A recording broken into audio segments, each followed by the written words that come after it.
I'm Janice Kirkpatrick. I've come to Vimy Ridge in the Somme in my bid to help save the Clydesdale horse, a breed that is on the edge of extinction. What convinced me to make the journey to France was a rare journal written by a Canadian soldier. Frank Iriam fought at Vimy Ridge. He believed the Clydesdale horse helped win the war. There were more than 8 million horses, donkeys and mules in World War I. At Vimy Ridge, 50,000 horses hauled cannon, ammunition and supplies to support the Canadian attack.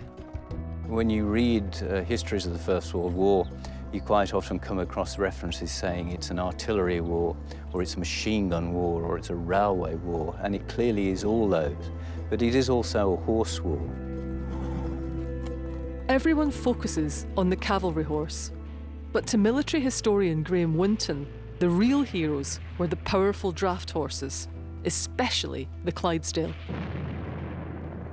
They were absolutely vital, so the Germans started targeting them. So horses, for example, are easy targets. To protect them, the British tethered them out of sight, while the men hid in the trenches and tunnels. The First World War was an underground war. You didn't put your head above the parapet in daytime because you'd get it blown off.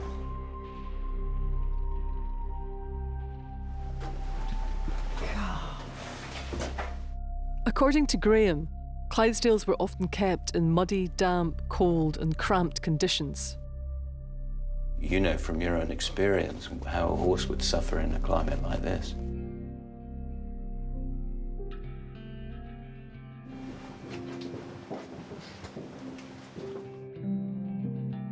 What the horses went through, along with the people who were with them, is just unspeakably awful.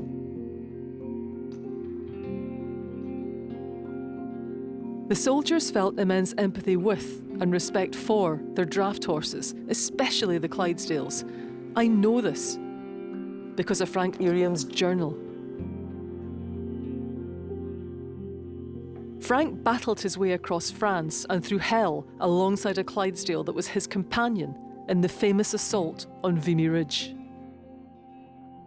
We had an old Roman-nosed Clydesdale in the transport that was a veteran and had been with the battalion through many battles. He had been wounded, shell-shocked and gassed. Now, when he was taken to a bad place that was under fire, he knew what to expect. He would shiver, tremble all over and break out in a sweat and whinny softly for sympathy. That old Clyde had real courage, for he never balked or refused to go, nor did he take panic fright like some of the horses on Stampede.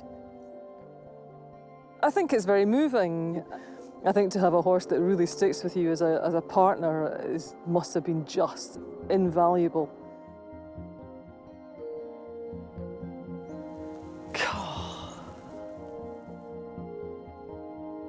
So many men remembered here, as they should be. But what everyone seems to have forgotten are the other heroes. Not one horse. Not one horse's name, not one image of a horse or a donkey or a mule. I'm sure for the men, they would have wanted their animals' names there too.